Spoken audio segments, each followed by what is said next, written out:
I decided to side with my husband after my brother's fiancée tried to scare him in our garage. When she hit her head after he shoved her against the wall in self-defense, she accused him of assault. Here's the background: I'm 25. My husband is 30. My brother is 32. And his fiancée is 31. Recently, they visited us in our city. We're new homeowners, and this was their first time staying with us. My brother's fiancée is obsessed with Halloween and is a Disney adult with a bit of a childlike side to her. She often gets fully absorbed in her interests. I'm sharing this context because it helps explain how the situation escalated. In my opinion, she got a little carried away, which led to some unfortunate consequences. She, on the other hand, is treating it like a personal attack. So, we're at odds now, and the fallout led to my husband asking them to leave early. To give more context, my brother's fiancée has been making comments about my husband for a while now. She has this ongoing thing where she compares him to dark, mysterious characters from the books she reads. It's not really criticism, but it's strange. She's said multiple times that he gives off a dark vibe and mentioned how she thinks it would be funny to see someone like him get scared. Her goal during this visit, apparently, was to scare him. None of us knew about it, not even my brother. Here's where things went wrong. She ambushed him in the garage while he was returning from a run. It was dark, and she wore a full costume and mask. My husband didn't scream like she hoped. Instead, he instinctively shoved her away, and she hit her head on the wall. Thankfully, he quickly realized it wasn't an intruder and immediately turned on the lights, pulling off her mask. Confused, he helped her inside and offered her tea to calm her down. When I got home, I checked in with her, and she went off about how he had used excessive force. She started crying, saying she was just playing a harmless prank. In that moment, I tried to point out how dangerous it was and how she could have gotten seriously hurt. Then, the real confrontation happened. My husband asked her plainly, "Are you implying that I intentionally assaulted you?" She hesitated, but eventually said yes. That's when he told her to leave. I tried to smooth things over, but my husband was firm. If she truly believed that, she wasn't welcome to stay. My brother is furious with me. He thinks I should have done more to defuse the situation and convinced my husband to apologize so they could stay. He thinks I should have stepped in to help calm things down. But honestly, I find that unfair. My brother never spoke up during the conversation or tried to help his fiancée see reason. My husband stayed calm the whole time, but he was obviously hurt by her accusations. I think that's valid. Why should I side with my brother's fiancée over my own husband, especially when I think she was completely out of line in trying to prank him and then accusing him of assault? My brother keeps saying I'm being short-sighted and should think about their wedding, but honestly, I think it's my brother who needs to get his fiancée to apologize to my husband. Edit for clarity.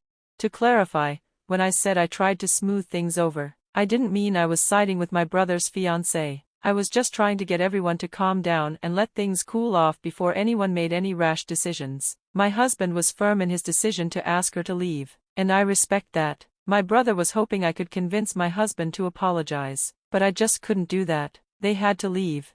A lot of people have asked for an update, so here's where things stand. I've tried to talk to my brother, but he's just been silent every time I refuse to apologize. He wants me to downplay the situation and make things right with his fiancée. I just can't do that.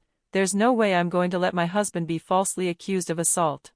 After struggling with what to do, I ended up telling my parents. My dad immediately sided with my husband. He pointed out how reckless the prank was and how harmful it could have been. My mom, unfortunately, is always on my brother's side, and she wanted me to be more understanding of my brother's fiancée. She was angry, yes, but she thought I should hear her out. My dad shut that down, and the whole situation got tense until I showed them footage from my brother's Tesla. He'd tried to delete it, but my dad got a hold of it, and it confirmed what really happened. That's all for now, and I appreciate everyone who has reached out. My brother is still upset, but I don't think I'm in the wrong here. I'm not a Tesla owner, but the footage from the interaction in the garage, specifically the aftermath, not the jump scare itself, proved crucial. My husband's account was validated. He only used enough force to neutralize her, and he was ready to escalate if necessary. In my opinion, that's a generous response to a dangerous situation, and certainly not something he owed anyone. Some of you suggested that she might have a fixation, or even a crush, on my husband, and I'm starting to reconsider some past interactions in light of that. I also misjudged the kind of dark books she mentioned, comparing my fiancé to characters from them. After reading some comments here, I learned that she was likely referring to romance novels. I didn't realize at the time that she was comparing him to characters in that genre because one of the characters she mentioned was from a fantasy book about dragons. I really wish I could recall the names of all the characters she's referenced over time, but I've often glossed over them during our conversations.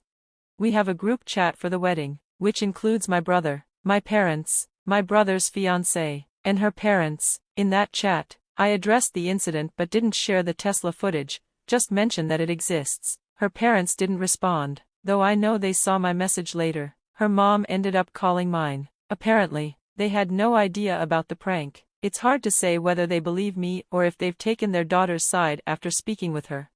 Since the incident, my brother's fiancée and my brother have both apologized to my husband and invited us to their wedding. My parents, trying to maintain peace, have encouraged us to attend, saying it's the honorable thing to do. So, out of obligation, we've decided to go. But my husband has made it clear that we're attending just to fulfill family formalities. We'll be keeping our distance from them moving forward, and we haven't said this explicitly, but there will be no future invitations to our home, not even for the holiday dinner we had planned before everything blew up. My husband intends to minimize his interaction with my brother's fiancée from here on out. I'm not sure we'll ever trust her again. I'll try to spend some one-on-one time with my brother to gauge where we stand, but this incident has made me realize that I've lost him to her long before this event, something I hadn't fully acknowledged until now.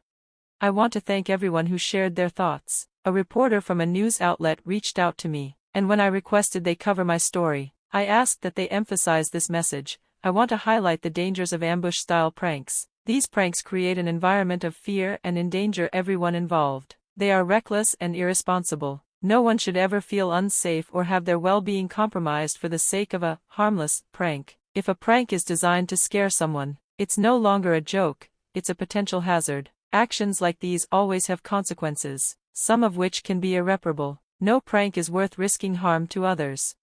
I understand that people are curious and invested, but I'd like this to be my final update. If necessary, I might post again in the future, but it's unlikely to happen anytime soon. I've received a lot of DMs asking for updates, so I'm putting this disclaimer here. This will be my final update. I did attempt to read some of the books people recommended to me, to understand the characters my husband is supposedly being compared to. I mostly did this for entertainment, but I have to be honest, these books aren't for me. I tried to get through the first few books in a kotar, but I eventually gave up. By the time I reached book 3, I couldn't take it anymore. I think my husband was supposed to be Risan, but honestly, I don't see it. I couldn't relate to any of the characters, so I gave up halfway through book 4. If I had to pick a character that resembles my husband, maybe Azriel, based on the vibes. I also tried Fourth Wing, but I didn't get far. I think my husband was supposed to be Zayden, but he actually reminds me more of Liam, personality-wise. That's the gist of it. As for the update on my brother and his fiancée, they're married now. She's pregnant, which my mom had suspected but didn't confirm until the wedding. The pregnancy has softened my parents, especially my mom, who's now distracted by the idea of becoming a grandmother. While it hasn't changed how I feel, I'm still concerned that my brother made a mistake marrying her. I've accepted it. It's his life to live. My husband didn't have to attend the wedding, but he chose to go with me. There wasn't any drama at the wedding that we saw, though we kept our distance, so we might have missed some. However, I did learn something unsettling from someone who spends more time with my brother's wife. Apparently, she's made some gross comments about my husband in the past. She apparently referred to him as a lesser comic book character, and implied that he was somehow involved in unsavory activities. I don't feel comfortable quoting her directly, but it was awful. This was all apparently in a WhatsApp chat, but I haven't seen the evidence since the person who told me said the chat was deleted after they got a new phone. I have no reason to doubt the story, but I didn't confront my brother's fiancée about it because it happened a while ago and doesn't seem worth bringing up now. We've decided to maintain no contact. So that's it, no more updates after this one. The wedding's over, and that chapter is closed. Refused to give my friend the key to her husband's apartment after she cheated. Planned to ambush him despite his no-contact request. Then threatened me when I said no. She's planning to fly here without telling her husband and show up at his doorstep, hoping to fight for their marriage. They have a door code that they use every day. as well as a key I was given about a year ago when I was watching their pets. When I went to return it to her husband, he told me to just hold on to it. He also informed her that he'd changed the door code, meaning she can't get in if he's not home. Now, she's worried that if he knows it's her, he won't let her in, though I honestly don't think that's the case. She asked me to pick her up from the airport and give her the key so she can get inside. I told her I wasn't comfortable doing that because I don't want to betray the husband or get caught up in any kind of ambush situation. She's arriving at 10 p.m., when he's not expecting anyone, and honestly, I would be really spooked if I were in his position. He's former military, but I don't think it's a good idea to surprise anyone that late at night. I did suggest that if she gets to the apartment and he refuses to let her in or isn't home, I could drive over, I live only 15 minutes away, to give her the key then, but she rejected that, saying she's on the lease and legally allowed to enter the apartment anytime. After some back and forth, I've reluctantly agreed to give her the key up front, so, I'll either give it to her or, if I don't, I'll have to explain why to the husband. I should clarify that they were still together when she gave me the key, which makes this whole situation even more complicated. She technically gave it to me while he was present. When I went to return it after she had moved for her job, he told me to just keep it. This situation is especially difficult because her mental health has been deteriorating significantly since everything happened. There have been instances of self-harm and suicidal thoughts where she reached out to me. I helped coordinate with one of her friends to get her to admit herself to a hospital for a 48-hour hold. Her mental state is fragile, but that doesn't excuse her behavior in any way. She asked me to reach out to her husband to inform him of her condition, but I refused. I felt it would be manipulative, and that whether or not he responded would only make her feel worse. She needs to work through this with her therapist. My role has been to offer emotional support, not to get involved in their relationship issues. She's mostly confided in me about her guilt, remorse, and feelings of low self-worth. As her friend, I've tried to support her as a human being, reminding her that she's not defined by her mistakes and that, while this is a painful situation with serious consequences, there's still so much for her to live for. I'm mentioning all this because I've seen a lot of comments saying that I inserted myself into the middle of their issues. This just happened today, and she asked me for the key. I explained why I wasn't comfortable giving it to her, and while I was hesitant to get involved, I ultimately agreed. But after reading through your feedback, my conscience is telling me I've made the wrong choice. Wow, what a whirlwind of emotions this has been. I realize now that I've been too focused on her emotional state over the last few months, making it hard for me to see some of the things you all pointed out, like how manipulative she's been, especially when I told her I wasn't comfortable with the key. Tomorrow, I'm going to call her and let her know I'm not giving her the key.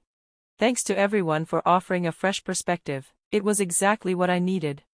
I told her this morning that I wouldn't be giving her the key, just as many of you predicted. Her response was immediate and harsh. No please. No attempt to convince me, just straight to anger. She said, I can't believe you right now. I can't rely on anyone. Thanks a lot. Fine. You will regret this. That last part took me by surprise. But honestly, I wasn't shocked because of the feedback I'd gotten here, so I stayed calm. I told her that I didn't support what she was trying to do. I reminded her that if the roles were reversed, and her husband asked me to do the same, I would be saying no, just as I am now. She needs to respect my decision because it's not going to change. Among other things, she told me I was ruining everything. I pointed out that she's the one who ruined everything with her actions, and it's time she took accountability instead of blaming others. I also told her I'd be giving the key back to the husband and informing him of what she was planning. She completely lost it, lots of swearing, self-pity, threats of self-harm, and accusations that I wasn't being a good friend. That's when I reached my limit. I told her I was done being her emotional punching bag. I reminded her that I've been there for her through some very dark times, but her selfishness had crossed a line. I ended the conversation by saying that she's in a dangerous mental state and needs to reach out to her therapist, share what happened, and get an objective perspective. I told her I couldn't provide the help she needed anymore, and I was done. She sent me 2 apology texts 5 minutes later, but I haven't responded, and I don't plan to. If she shows up at my door tomorrow, I'm not answering. I've informed the husband about everything this morning. We're on the same page, and we've made plans to return the key to him. She's supposed to fly in tomorrow night and leave Saturday, but he won't even be in town this weekend.